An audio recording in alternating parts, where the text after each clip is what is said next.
नमस्कार दोस्तों, मैं हूँ रामचंद्र राय और आप देख रहे हैं प्रयास विकल्प, एक ऐसा चैनल जो आपके व्यक्तित्व को मजबूत बनाता है, इफेक्टिव बनाता है, सक्सेसफुल बनाता है। मैं आपका फाइनेंशियल फ्रीडम वीडियो सीरीज के 12वें एपिसोड में हार्दिक स्वागत करता हूँ।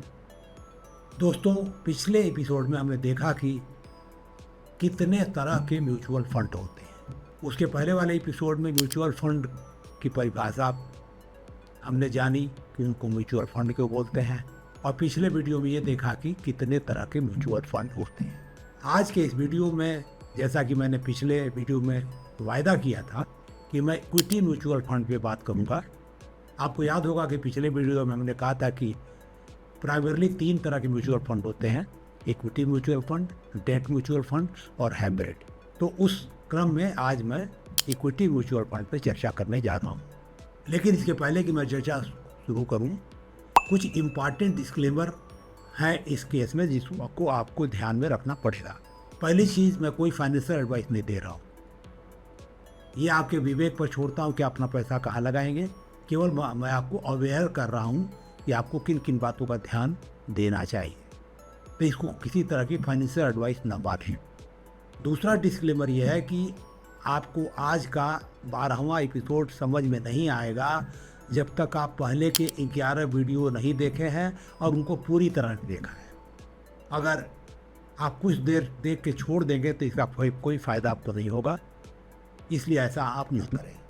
तीसरी चीज़, अगर आप एंटरप्रेन्योर हैं, एग्जिस्टिंग यूनिट आप चला रहे हैं या एंटरप्रेन्योरशिप के क्षेत्र में जाने का इरादा है, तो आपकी फाइनेंशियल इंटेलिजेंस स्ट्रांग होना ज़रूरी है। इसलिए मैं आपसे निवेदन करूंगा कि आप इस पूरी सीरीज को अच्छी तरह देखिए, तो यह आपको अपने बिजनेस को आगे बढ़ाने में भी आपकी मदद करेगा। एक बात और आपसे मैं शेयर करना चाहूँगा कि आप हमारा लाइव सेशन अटेंड कर सकते हैं, डिस्कशन फोरम में भाग ले सकते हैं, पर्सनालिटी डेवलपमेंट प्रोग्राम ज्वाइन कर सकते हैं, और आपकी आर्थिक स्थिति हमारे आपके बीच में नहीं आएगी। आपको करना यह है कि आप डिस्क्रिप्शन बॉक्स में जाइए, कुछ लिंक हैं उनको क्लिक करिए, उनके कंटेंट को देखिए और हमारे वेबसाइट पे जा कर के उसके कंटेंट को देखिए। फिर आप खुद निर्णय लीजिए कि आप हमारे साथ कैसे जुड़ना चाहते हैं। एक चीज़ मैं आपको बता दूं कि आप तब तक सफल नहीं होंगे किसी भी क्षेत्र में जब तक अपने को आप दिन पर दिन बेहतर नहीं बनाएंगे, अपनी पर्सनालिटी को बेहतर नहीं बनाएंगे, अपने स्किल को डेवलप नहीं करेंगे, अपने व्यवहार को ठीक नहीं करेंगे। और ये जो हमारा चैनल है व्यक्तिगत विकास, इसमें आपका पार्टनर बनना चाहता है, अतः आप इसको अपना पार्टनर बनाइए।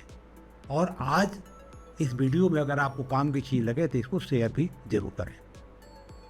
दोस्तों, आइए हम लोग इस बहुत ही महत्वपूर्ण मुद्दे पर चर्चा शुरू करते हैं कि इक्विटी म्यूचुअल फंड क्या होता है, इसके क्या डायमेंशंस हैं। दोस्तों, इसके पहले कि मैं डिटेल में जाऊं, मैं आपको एक बात बोलना चाहूँगा कि आज के वीडियो में मैं इस सब्जेक्ट को पूरा नहीं कर पाऊँगा। इसको 2 भाग में मैं प्रेजेंट करने जा रहा हूँ। इसका कारण है कि मैं बहुत लंबा वीडियो नहीं बनाता हूँ ताकि आप बीच में छोड़ के भागें नहीं।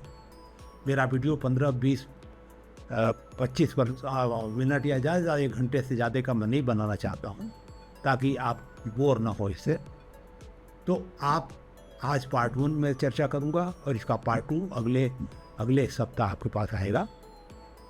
आज मैं केवल इस बात पे चर्चा करूंगा कि आफ्टर ऑल इक्विटी का जो कॉन्सेप्ट है वो कैसे आता है और एक एंटरप्रेन्योर की जर्नी क्या होती है, किस स्टेज पर आप उसके साथ पार्टिसिपेट कर सकते हैं, उस इक्विटी शेयर को खरीद सकते हैं और बेच सकते हैं और लाभ उठा सकते हैं। तो आज हमारे वीडियो का फोकस यही रहेगा। हालांकि इस पर्टिकुलर कॉन्सेप्ट मैं पिछले कुछ एपिसोड में चर्चा कर चुका हूँ थोड़ा थोड़ा करके। आज वो थोड़ा सा रिपीटिशन भी होगा, लेकिन रीइंफोर्स करना इस चीज़ को बहुत ज़रूरी है, तभी आप समझ पाओगे कि इक्विटी में रिस्क क्यों होता है और रिस्क को कैसे मैनेज करेंगे आप जो है। आपको पता है कि इक्विटी म्यूचुअल फंड में आपके रिटर्न अच्छे मिलते हैं, ये अग्रेसिव होते हैं, लेकिन ये तब आपको फ़ायदा मिलेगा जब आपके इसके नट एंड बोल्ट को समझें। दोस्तों, एक एंटरप्रेन्योर की जो यात्रा शुरू होती है वो बहुत छोटे स्तर पे हो सकती है। वो कोई एक आइडिया लेकर के मार्केट से आता है कि भाई ये कस्टमर इसके लिए तैयार है पैसा देने को, उसकी ज़रूरत है, जिसको मैं पूरा करूँगा और हमको वो प्राइस वो देगा जिस पे मैं लाभप्रद तरीके से इस बिज़नेस को कर सकूँ। एक सीधी सी बात है कि अगर हमको छोटे बैंक में 5 लाख तक सिक्योरिटी के साथ पैसा रख के 8.5% ब्याज मिल सकता है, तो मैं बिज़नेस क्यों करने जाऊँगा? बिज़नेस मैं तब करने जाऊँगा जब हमको 15, 20, 25, 30% का रिटर्न मिले, तब मैं उतना रिस्क लूँगा और जहमत उठाऊँगा, तब मैं बिज़नेस बैठाऊँगा। तो हमको रिटर्न इतना चाहिए, इसीलिए अगर आप इक्विटी में जाओगे तो आपको हाई रिटर्न मिलता है, डेट में जाते हो तो आपको कम रिटर्न मिलता है। तो ये मेंटलिटी को समझना बहुत ज़रूरी है। लेकिन केवल एंटरप्रेन्योर पैसा कमाने के लिए नहीं लोग बनते हैं, उनकी अपनी इच्छा होती है कि उन लोगों के लिए काम करें, उनकी प्रॉब्लम को सॉल्व करें और इस प्रोसेस में वो लोग पैसा कमाते हैं। तो जैसा हमने बोला कि एक एंटरप्रेन्योर जब बिज़नेस शुरू करता है तो छोटे स्केल पे शुरू करेगा। पहले वो देखेगा कि कितनी ज़मीन लगेगी, क्या प्लांट एंड मशीनरी लगेगी, कितना ज़मीन भवन की ज़रूरत है, रेंटल पे करेगा कि खरीद के करेगा, कैसे बिज़नेस को चलाने वाला है। उसके बेस पे वो ये निर्णय लेता है कि उसको कितना पैसा चाहिए और सारा का सारा पैसा वो लोन से नहीं मिल सकता, उसको अपनी पूंजी भी लगानी पड़ेगी, जिसको बोलते हैं मार्जिन मनी। तो उतना जब वो लगाएगा तो बाकी वो लोन बैंक से या यहाँ से ले सकता है और बैंक या कोई फाइनेंशियल इंस्टीट्यूशन उसको लोन तब देगा जब उसको ऐसा लगेगा कि इसके आइडिया में दम है, ये प्रॉफिटेबल आइडिया है, ये कमा पाएगा और कमा के लौटा पाएगा। तो प्रोजेक्ट की जो अपनी इकनॉमिक्स होती है उसके स्ट्रेंथ पर बैंक उसको पैसा लोन पर देता है, अपनी शर्तों पे जो भी ब्याज तय होता है।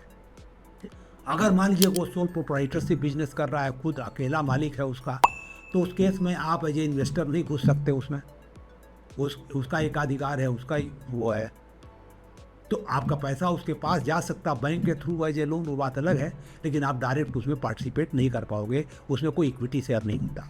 मान लीजिए वो किसी से पैसा जुटाना भी चाहता है बिना कंपनी फॉर्मेट में गए हुए, तो वो पार्टनरशिप करेगा। तो आप पार्टनर बन सकते हो, कुछ पूंजी उसमें लगा सकते हो और जो भी लॉस या प्रॉफिट होगा उसमें आपको भागीदार बनेगा उसी तरीके से। तो आप वहाँ कमा भी सकते हो, गंवा भी सकते हो, तो आप पार्टनर बन सकते हो।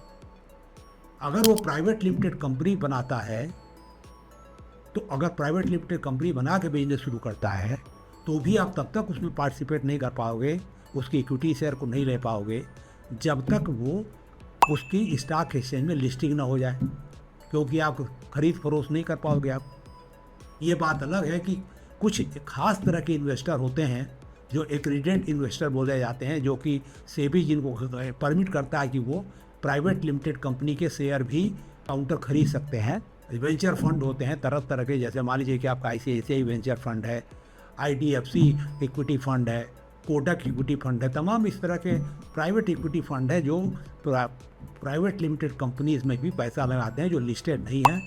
काफ़ी रिस्की होती हैं क्योंकि पता नहीं वो आगे बढ़ेंगी नहीं बढ़ेंगी, प्रॉफिट देगी नहीं देगी, इसलिए इसमें वही लोग पैसा लगा सकते हैं जिनको बिजनेस इकनॉमिक्स की महारत हासिल है, जो लोग स्पेशलाइज हैं इस फील्ड में, जिसको सेबी समझता है कि ये लोग कॉम्पिटेंट हैं इस तरह के रिस्क लेने के लिए, तो उनको केवल परमिट करता है।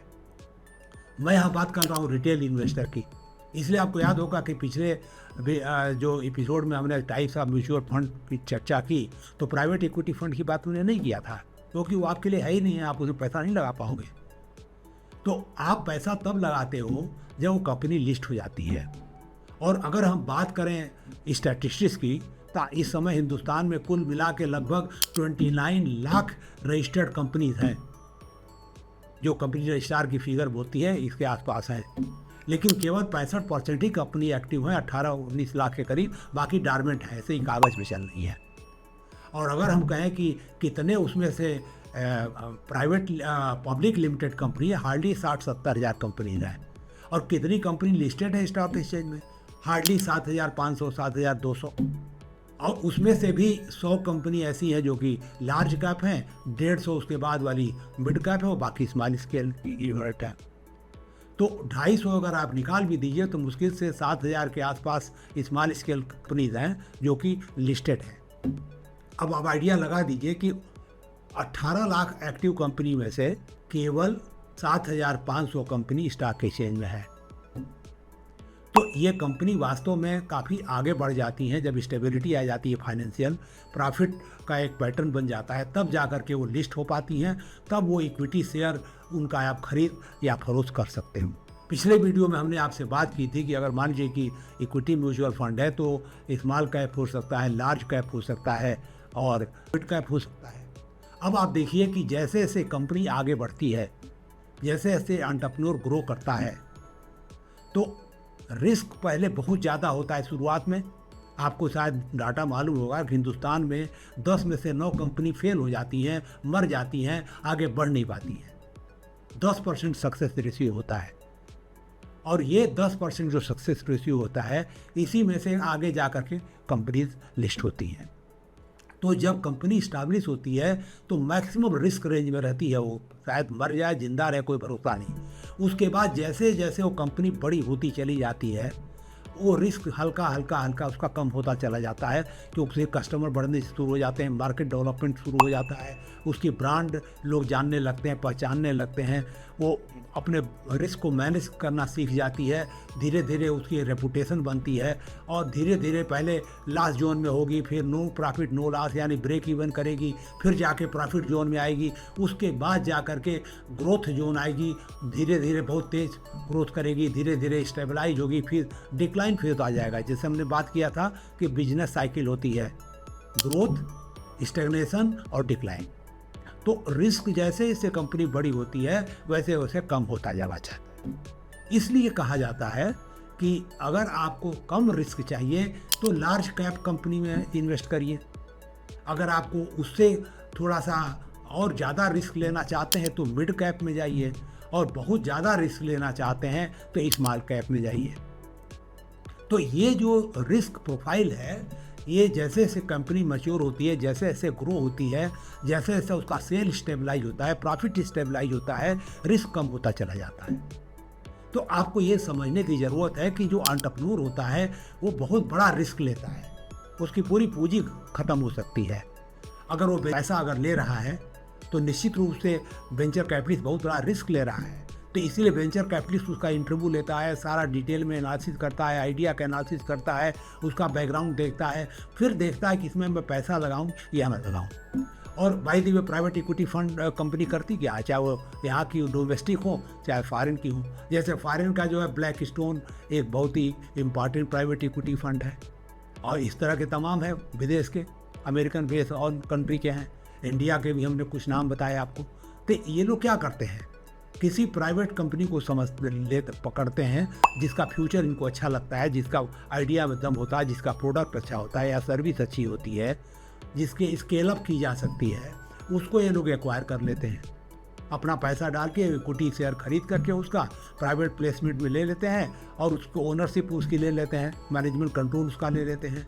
फिर उसको धीरे धीरे ये लोग डेवलप करते हैं, उसके सारे सिस्टम को स्ट्रेंथन करते हैं, मार्केट को डेवलप करते हैं और प्राइसिंग स्ट्रेटजी को बेटर करते हैं, पब्लिसिटी करते हैं, मार्केटिंग करते हैं। और जब वो कंपनी ग्रो कर जाती है, उसके प्रॉस्पेक्ट अच्छे हो जाते हैं, तो ऑब्वियसली उसके शेयर की वैल्यू काफ़ी बढ़ जाती है, और शेयर की वैल्यू जब बढ़ जाती है उस समय लोग एग्जिट कर जाते हैं और खूब अच्छा खासा पैसा कमा लेते हैं। हालांकि वो लोग भी काफ़ी कंपनी में लॉस उठाते हैं, लेकिन कुछ कंपनी में अच्छा पैसा कमा लेते हैं। तो ये बहुत हाई रिस्क इन्वेस्टर होते हैं जो कि वेंचर कैपिटलिस्ट होते हैं। आप रिटेलर हो, रिटेल इन्वेस्टर हो, आप उस तरह के रिस्क नहीं ले पाओगे। तो दोस्तों मेरा ये कहना है कि जब तक आप एक एंटरप्रेन्योर की जो जर्नी होती है उसके नट एंड बोल्ट को नहीं समझोगे तो आप इक्विटी में इन्वेस्ट नहीं कर पाओगे, चाहे डायरेक्ट चाहे इनडायरेक्ट इक्विटी म्यूचुअल फंड के माध्यम से जो है। अब अगली बार हम जब अगले वीडियो में जब हम आपसे बात करने जा रहे हैं तो हम डिटेल में इक्विटी म्यूचुअल फंड पे बात करेंगे, उन कंपनी के बारे में जो लिस्टेड हैं, चाहे लार्ज कैप हो, चाहे मिड कैप है, चाहे स्मॉल कैप हो, और कैसे आपको अपने रिस्क को मैनेज करना है, कैसे उसको मिनिमाइज करना है ताकि आप एक रीजनेबल रिटर्न कमा सकें, एक रीजनेबल रिस्क के साथ कमा सकें। दोस्तों उम्मीद है कि आज के वीडियो में आपको आइडिया लग गया होगा कि इक्विटी म्यूचुअल फंड क्या होता है और इसमें आपको किन बातों को ध्यान में देना है। हालांकि कंप्लीट आइडिया आपको तब लगेगा जब अगला इसका पार्ट आएगा, वहाँ पे आपको ये आइडिया लगेगा कि जो इसका जो प्राइवेट इक्विटी जो म्यूचुअल फंड्स हैं उनका क्या क्या रेंज है रिस्क का, किस तरह के फंड ऑपरेट हो रहे हैं और कैसे आप उससे एक रीजनेबल रिटर्न पा सकते हैं, किस तरह का प्रिकॉशन आपको लेना चाहिए।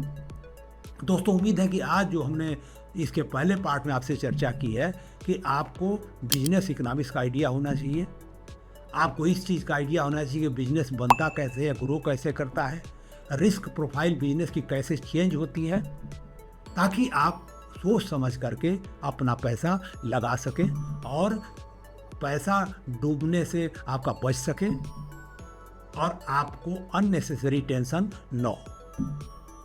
दोस्तों अगर आपको ये वीडियो अच्छा लगा हो तो इसको अपने दोस्तों में, अन्य लोगों के साथ शेयर जरूर करिए।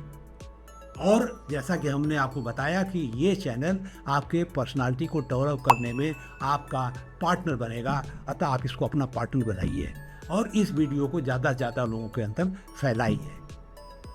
ये खास करके बच्चों के लिए मैं कहूँगा जो अभी एजुकेशन पढ़ रहे हैं, इंटरमीडिएट, ग्रेजुएट या जो भी बच्चे हैं, उनको फाइनेंशियल इंटेलिजेंस का होना उनके अंदर बहुत ज़रूरी है, ताकि वो पैसे की अहमियत समझ सकें, उसको मैनेज करना जान सकें, उसकी रक्षा करना जान सकें, उसे बढ़ाना जान सकें। दोस्तों इसके पहले कि मैं आपसे विदा लूँ, आपसे एक बात ज़रूर कहूँगा कि स्वास्थ्य जो है आपका सबसे बड़ा धन होता है, चाहे वो मानसिक हो चाहे शारीरिक हो, इसलिए उसको मेंटेन करके रखिए और अपनी पर्सनालिटी को दिन पर दिन बेहतर बनाइए। इसमें ये चैनल आपकी मदद करेगा। दोस्तों हमें सुनने के लिए बहुत बहुत धन्यवाद।